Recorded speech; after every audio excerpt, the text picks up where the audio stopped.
دیکھو تو صحیح یار ہے وَإِن تَعُدُّوا نِعْمَتَ اللَّهِ لَا تُحْصُوهَا ہے، وہ تو قرآن میں کہہ رہے ہیں تو اول تو ٹائم ہی نہیں، اگر کبھی تو بیٹھ جائے تو پھر بھی ہماری نعمتیں نہیں گن سکتا حضرت۔ ہاں دیکھو تو صحیح یار اس نے کتنا کرم کیا، اس نے کتنا فضل کیا۔ اور یہی دیکھو حضرت، یہ کیا کم نعمت ہے کہ میں انسان بنا دیا ہے؟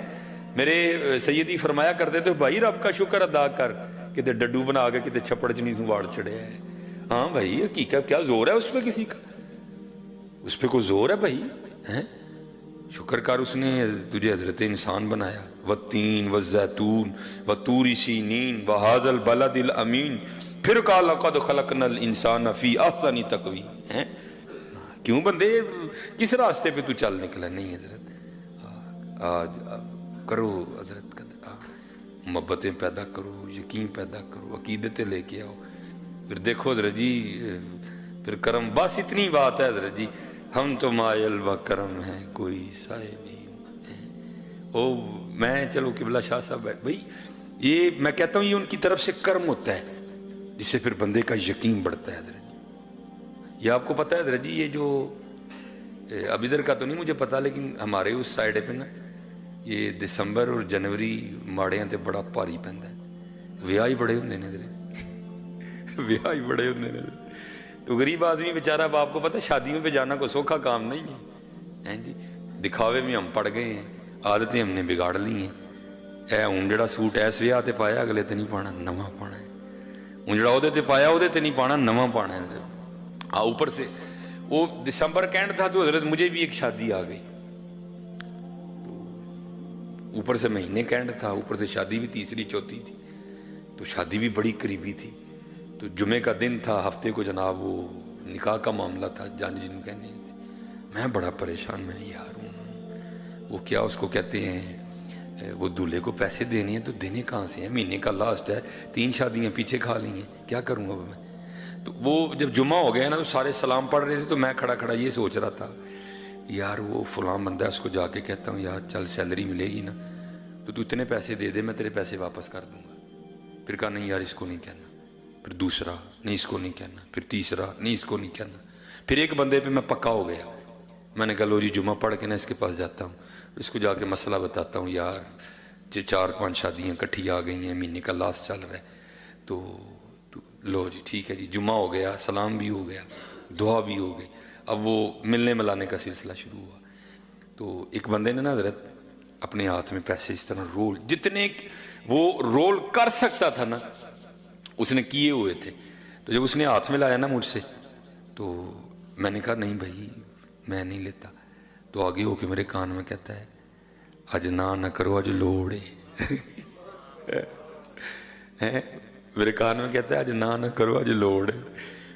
میرے حضرت پیروں کے نیچے سے زمین نکل گئی، میں اس کو کس طرح پتا ہے آج مجھے لوڑ ہے؟ میں گھومتا ہی رہا، کہتا ہے حضرت لے لو آج لوڑ ہے۔ اچھا میں نے کہا چلو، بہرحال میں نے پکڑ لی، وہ مل ملا لیا۔ جب میں باہر گیا نا تو میں اب وہ جو میری مطلوبہ شخصیت تھی میں اس کی طرف بڑھنے لگا، کیونکہ مجھے تھا بڑا بھی ہوگا تو 500 ہوگا، یا بڑا بھی ہوگا تو 1000 ہوگا، اتنا ہی ہوگا نا، کیا اور ہوگا، لیکن مجھے تو ذرا زیادہ درکار ہے۔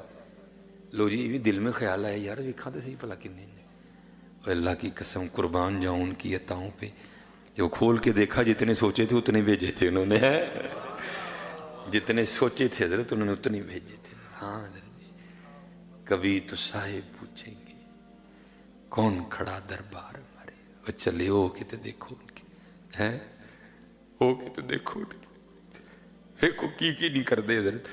بھائی مسلم لیگ کے بندے پہ اوکھا وقت آئے پہنچتے ہیں، اگلے کیوں نہیں پہنچتے؟ پی ٹی آئی کے بندے پہ اوکھا ویلا آئے پہنچتے ہیں کہ نہیں پہنچتے؟ اگر یہ دنیا دار منوس پہنچتے ہیں تو قربان جاؤ پھر مدینے والی سرکار کی شان پہ ہیں وہ نہیں پہنچیں گے حضرت جی؟ تو آ تو صحیح، بان تو صحیح۔ یہ رود الریاحین امام یافعی رحمۃ اللہ تعالی نے لکھی، اب فرماتے ہیں کوئی بزرگ تھے تو انہوں نے اپنے واز میں نا ہارون الرشید کے لیے سخت کلمات بولے، ایجنسیوں کا بندہ اندر ہی بیٹھا ہوا تھا، اس نے جا کے ہارون الرشید کو کہا، انہوں نے کہا جی جمعے جدے آج حضرت صاحب نے تاڑے خلاف بڑے سخت لفظ بولے نے۔ بادشاہ وقت تھا، فرمایا اٹھا لاؤ ان کو گرفتار کر لیا، اور قید خانے میں نہیں ڈالا بلکہ کیا کیا، ایک ڈبے میں بند کر دیا گیا جس میں صرف کھڑا ہی رہنا ہے، حرکت بھی نہیں بندہ کر سکے. اس کو تھا کل تک ان کا انتقال ہو جائے گا. لیکن امام یافعی رحمۃ اللہ تعالی لکھتے ہیں جب وہ صبح کے دربار میں بیٹھا نا ہارون، تو کسی سپاہی نے آ کر خبر دی جناب وہ جڑے مولوی ہوری کل ڈکے نہیں سن ڈبے وچ، انہیں کو تو باہر باغ چ پھرن دے دیں. اس کو بڑا غصہ لگا. اس نے کہا لگتا ہے میری فوج میں کوئی حضرت کا مرید ہوگا تو اس نے نکال دیا ہوگا بھائی. کہتا جاؤ بابے رنو لے کے آؤ مولوی صاحب. وہ مولوی صاحب بلائے گئے. اب امام یافعی لکھتے ہیں جو دونوں کے درمیان گفتگو ہوئی ہارون الرشید اور حضرت کے درمیان. وہ ہارون سے سوال کیا کرتا ہے، مولانا یہ آپ کو باغ میں کون لے کے گیا؟ اس کو تھا میرے کسی سپاہی نے نکالا ہے. آپ آگے سے فرماتے ہیں جس نے مجھے ڈبے سے نکالا. وہ پھر پوچھتا آپ کو ڈبے سے کسی نے نکالا؟ آپ نے فرمایا جو مجھے باغ میں لے کے گیا. اب اس کو بھی سمجھ آ گئی تھوڑی سی. لکھا ہے امام یافعی نے لکھا ہے اپنا سر پکڑ کے نا ہارون کہتا یہ کتنی عجیب بات ہے. دو آگے سے کہتے ہیں ہارون یہ بتا تیرے میرے رب کی کون سی بات عجیب نہیں ہے. واہ پھر امام یافعی لکھتے ہیں کہ ہارون نے اپنے وزیر کو بلایا اور بلا کر کہتا ہے حضرت کو گھوڑے پہ بٹھاؤ، میرے شاہی گھوڑے پہ بٹھاؤ اور ان کو سارے بغداد کی سیر کرواؤ، اور پیچھے کوئی شخص یہ اونچی آواز میں منادی کرے یہ وہ ہے جس کو ہارون نے ذلیل کرنا چاہا اور اللہ نے اس کو عزت دی اور ہارون کو بھی اس کی عزت کرنی پڑ گئی. حضرت ہاں حضرت لگا کے تو دیکھو یار، وفا کر کے تو دیکھو اللہ اور اللہ کے رسول علیہ السلام سے، پھر دیکھو کرم ہوتا ہے کہ نہیں ہوتا. حضرت جی یہ حضرت سیدنا فاروق اعظم رضی اللہ تعالیٰ عنہ آپ کے لیے لکھا ہے. حضرت وہ لکھا ہے کہ حضرت کی خدمت میں نا ایک باپ اور بیٹا ہے. آپ کو پتا ہے باپ اور بیٹے کی شکل ملتی ہے، کسی کی کم کسی کی زیادہ، کہیں ایسا ہوتا ہے بہت ہی زیادہ. حضرت ایک جیسے ہی ہوتے ہیں دونوں. لکھا جب دونوں آئے نا تو دونوں ایک ہی جیسے تھے. فرق اتنا تھا باپ بوڑھا ہو چکا تھا، بیٹا جوان تھا. باپ جلد پہ بڑھاپے کے اثار آ چکے تھے، جو بیٹا تھا وہ جوان تھا. لکھا ہے کہ حضرت فاروق اعظم رضی اللہ تعالیٰ عنہ بھی حیران ہوئے بغیر نہیں رہ سکے. آپ نے فرمایا میں نے بڑے باپ اور بیٹا دیکھے ہیں لیکن جتنی تم دونوں کی شکل ملتی ہے میں نے کبھی نہیں دیکھا. اور کرتا ہے حضرت اگر آپ اس بچے کا قصہ سنیں گے تو آپ کی حیرانگی میں اور اضافہ ہوگا. آپ نے فرمایا پھر سنا. عرض کرتا ہے حضور میں ایک تاجر ہوں اور اکثر تجارت کی غرض سے 4 ماہ 5 ماہ 6 ماہ کے لیے اپنے گھر سے دور رہتا ہوں. جب اس بچے کی ولادت ہونے والی تھی نا ابھی دنیا میں نہیں آیا، تو جو میں کام کرتا تھا نا میرا مال بالکل تیار ہو چکا تھا، اگر نہ لے کے جاتا تو ضائع ہو جاتا، مجبوراً نکلنا پڑا. تو جب میں نکلنے لگا نا تو میری بیوی اور اس کی ماں مجھے دروازے تک چھوڑنے آئی اور دروازے پہ آ کے مجھے پوچھتی کیا ہے، آپ تو تجارت کے لیے جا رہے ہیں تو آپ کی یہ جو اولاد دنیا میں آنے والی ہے اس کو کس کے حوالے کر کے جا رہے ہیں؟ تو شخص عرض کرتا امیر المومنین میں نے آگے سے اپنی بیوی کو کہا میں اپنی دنیا میں آنے والی اس اولاد کو حوالے کرتا ہوں اللہ کے. کس کے حوالے کرتا ہوں؟ اللہ. کس کے حوالے کرتا ہوں؟ اللہ کے. عرض کرتا امیر المومنین میں چلا گیا. 5-6 ماہ لگ گئے واپس آتے آتے.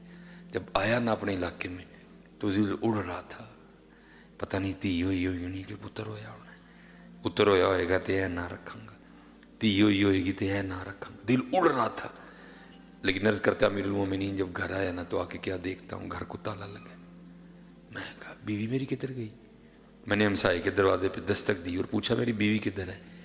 وہ آگے سے کہتا ہے بھائی بات یہ ہے کہ جب بچے کی ولادت کا وقت قریب آیا نا تو تیری بیوی درد ذہ کی شدت کو برداشت نہیں کر سکی، تو اس درد کی وجہ سے اس کا انتقال ہو گیا. تو پھر بچے کی ولادت نہیں ہوئی تو ہم نے تمہاری بیوی کو فلاں قبرستان میں دفنا دیا. ایک شخص ساتھ گیا، اس نے قبر کی نشاندہی کی، میں نے تلاوت قرآن کریم کی، اپنی بیوی کی بخشش و مغفرت کے لیے دعا کی. گھر آ گیا، زور پڑی، عصر پڑی، مغرب پڑی، عشاء پڑی، چارپائی پہ لیٹ گیا. میرے دل کے اندر یہ خواہش پیدا ہوئی کہ میں پھر بیوی کی قبر پہ جاؤں اور جا کے نہ پھر میں قرآن پڑھوں، اس کے لیے دعا کروں. آپ کو پتہ ہے حضرت دن کے وقت ڈر کے مارے قبرستان کوئی نہیں جاتا، تو رات کو جانا کو سوکھا کام ہے. لیکن کیا ہے وہ کہتا ہے قدرت کھینچ رہی تھی، نہ چاہتے ہوئے بھی چلا گیا. جب اپنی بیوی کی قبر پہ پہنچا نا تو جا کے کیا دیکھتا ہوں